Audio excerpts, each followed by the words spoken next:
Recent reports project that by 2030, half of all adults in the United States will be obese. One of the leading risk factors for obesity is an unhealthy diet. My name is Jay Christiansen, Health and Human Sciences Educator with Purdue Extension in Vigo County. Welcome to our next installment of our food prescription video series. Today's presentation is Eating Well, a Guide to Good Nutrition.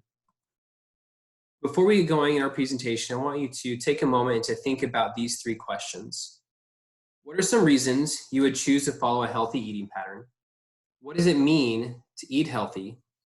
And how does a healthy diet contribute to health? Our presentation outline will be as followed: nutritional facts and data, what we know, healthy eating plan, barriers, and we'll end with talking about some tips. The typical American diet is too high in calories, saturated fat, sodium, and added sugars, and does not contain enough fruits, vegetables, whole grains, calcium, and fiber. In fact, according to a study published by the Centers for Disease Control and Prevention, just 1 in 10 adults meet the federal guideline for fruit and vegetable consumption. The information on this slide shows the percent of the American population below the recommendation for the listed food groups and the percent of the American population at or above the recommendation for the listed food groups. A few of the points that you can see on the screen are: more than 80% of the population do not meet the recommendations for consuming vegetables. More than 60% of the population consume more than the recommended amount for added sugars. More than 80% of the population consume more than the recommended amount for sodium. And lastly, a little more than 20% of the population meet the recommendation for consuming fruit. Only 12.2% of adults meet the daily fruit intake recommendations, and only 9.3% of adults meet the daily vegetable intake recommendations. In 2017, the percent of Indiana adults who reported consuming fruits less than 1 time daily was 40.7%.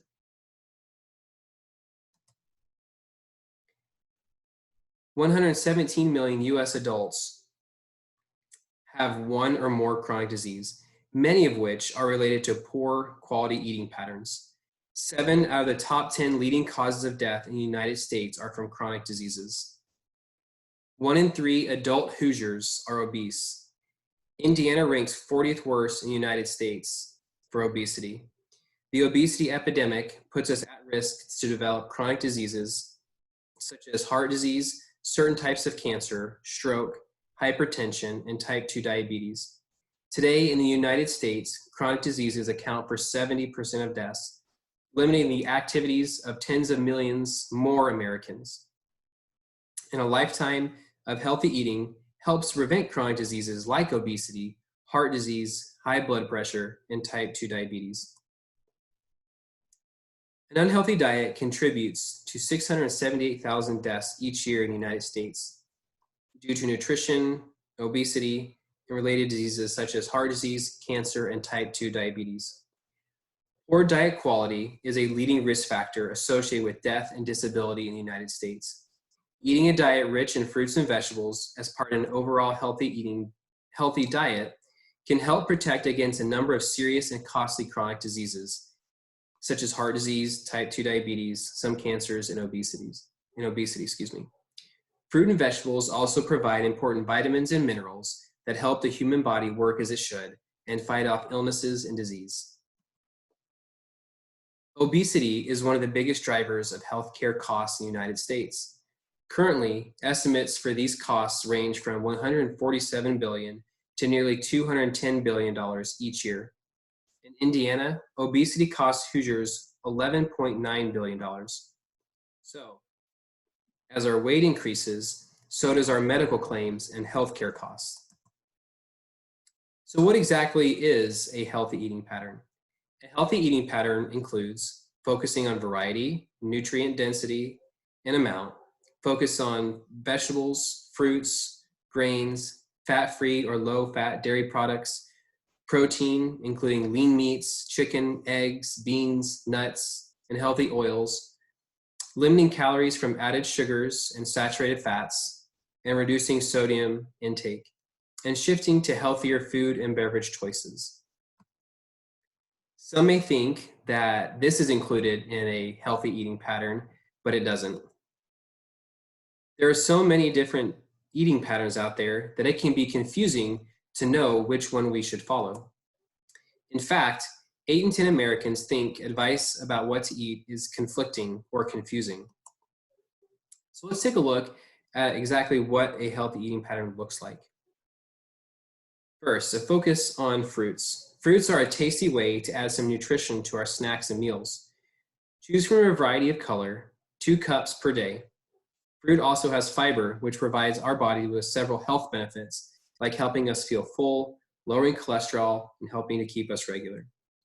Second, vary your veggie routine. Eat from all the subgroups: dark green, red, orange, beans, starch. Vegetables are a nutritional bargain, so we can eat them in larger servings and more often. The recommended daily amount is 2.5 cups. Third, vary your protein. This would include lean meats, chicken, eggs, seafood, beans, and nuts. Limit your processed meats. A serving of protein is 3 ounces, which is about the size of your palm. Fourth, make half of your grains whole. Shifting from refined to whole grains. People who eat whole grains as part of a healthy diet have a reduced risk of chronic diseases. Grains are an important source of many nutrients, including fiber, which helps you to feel fuller. 5, move to fat-free or low-fat dairy products. The recommendation for dairy is 3 cups per day. And 6, limit calories from added sugars and saturated fat and reduce sodium intake. In regards to sodium, the average American consumes more than 3,400 milligrams each day. The recommendation is less than 2,300 milligrams per day, which is about the size of a teaspoon. And the vast majority of the salt consumed comes from processed foods, not from the salt shaker.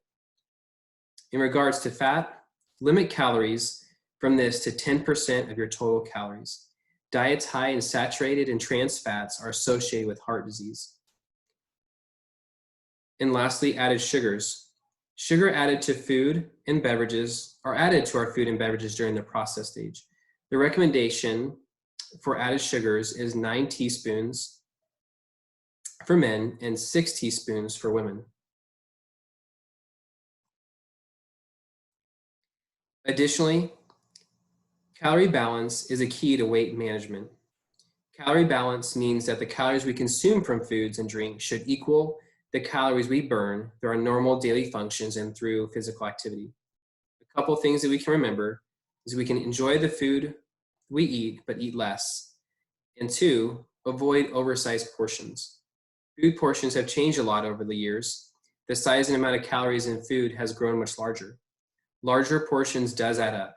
Just 100 extra calories a day equals to 10 extra pounds per year. How much do I need each day from each of these food groups? Some of these were mentioned on a previous slide. We'll mention a few again. Vegetables, the recommendation is for 2.5 cups a day. Fruit, 2 cups per day. Grains, 6 ounces per day. Dairy, 3 cups a day. Protein, 5.5 ounces per day. And oils, 27 grams per day. Contrary to what you might think, portion control does not require taking drastic measures. One helpful way to control your portion size is visualizing commonly used items to serve as a guide to help you easily identify accurate portions. 1 cup equals the size of 1 baseball or 2 cupped hands. A half cup equals 1 cupped hand. 1 serving of meat equals 2 to 3 ounces, which is the size of a deck of cards or the size of your palm. A teaspoon equals the tip of the thumb to the first joint, or 1 dice. 1 tablespoon equals 3 thumb tips. A hockey puck equals a half cup pasta or dry cereal, a half of a bagel, 1 slice of whole grain bread, or a half of a medium potato. Remember That portion is not the same as a serving. A portion is an amount of food on your plate. A serving is a specific amount of food that equals a certain number of calories. Often the portion you eat contains more than one serving. Keep that in mind while you're cooking and making food selections. Fruits and vegetables are a key part of an overall healthy eating pattern. They are also delicious, colorful, versatile, convenient, affordable, and fun. Here's a quick tip to add some more color with your fruits and vegetables. Fruits and vegetables provide many beneficial nutrients, including vitamins, minerals, healthy fats, protein, calcium, fiber, and antioxidants. Add fruits and veggies to your meals and snacks for a nutritional power boost. Fruits and vegetables typically contain no trans fat, low saturated fat, and very little or no sodium. The natural sugars they contain don't affect your health the same way added sugars do, especially if you eat the whole fruit or vegetable.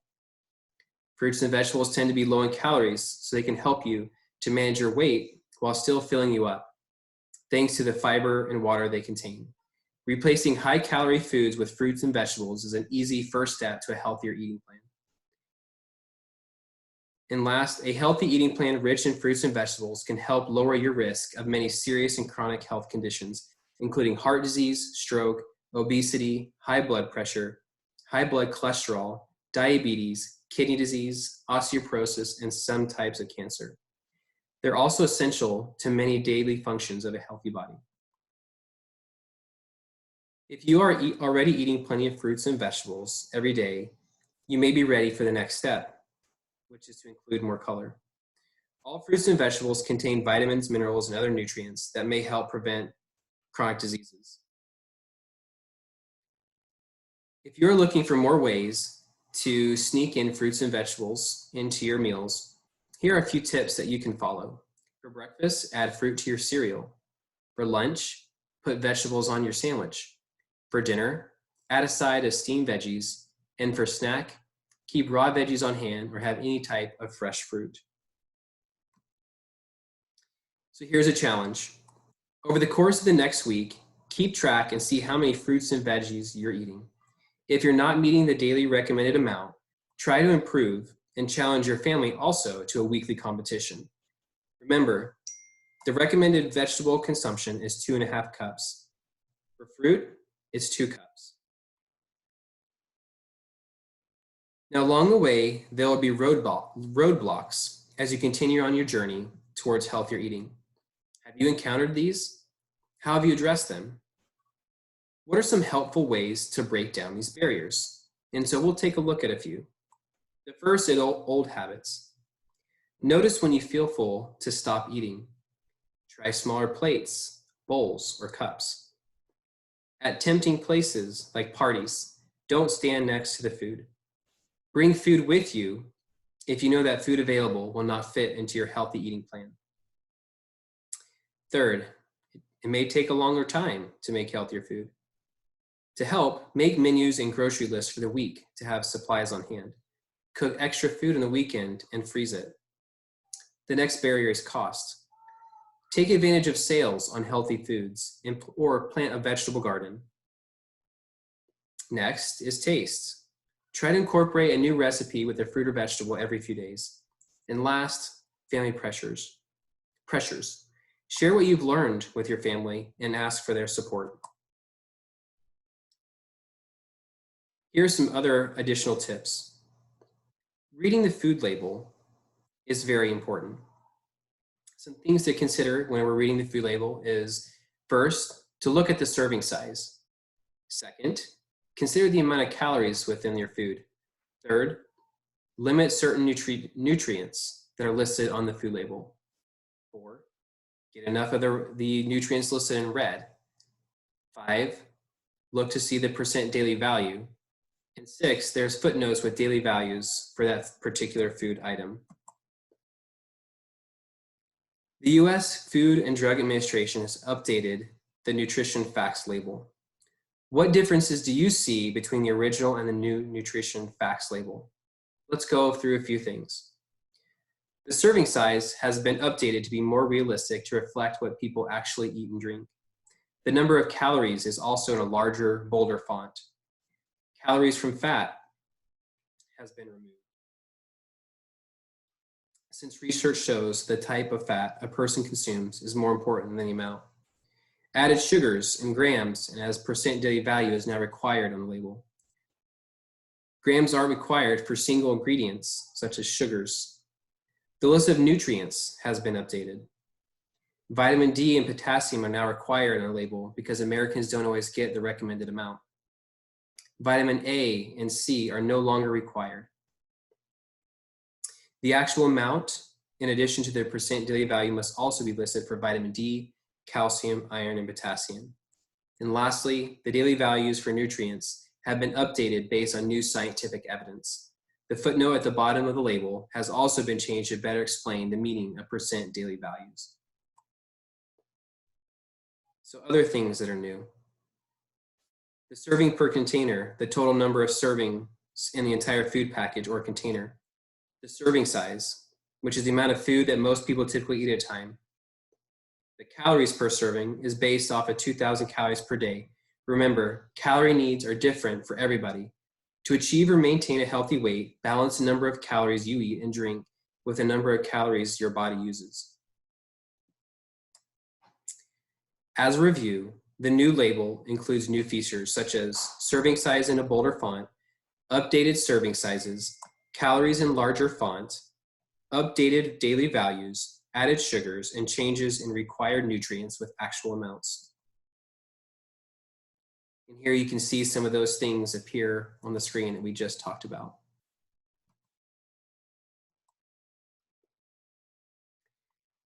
We too can make healthy choices, and simple changes start with us. First, we can choose mindfully. Second, read labels.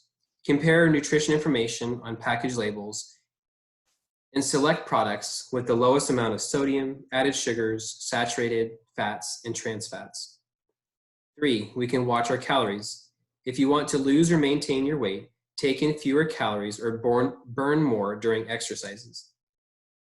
4, eat reasonable portions. Often this is less than you are served, especially when eating out. Food portions have grown over the last 20 years. Remember, 100 more calories a day adds up to 10 extra pounds in a year. 5, cook at home. Eating at home allows you to control the ingredients and preparation method. And 6, look for the heart check mark on the label. This logo is easily identifiable and can help you recognize foods that are part of a healthy eating pattern.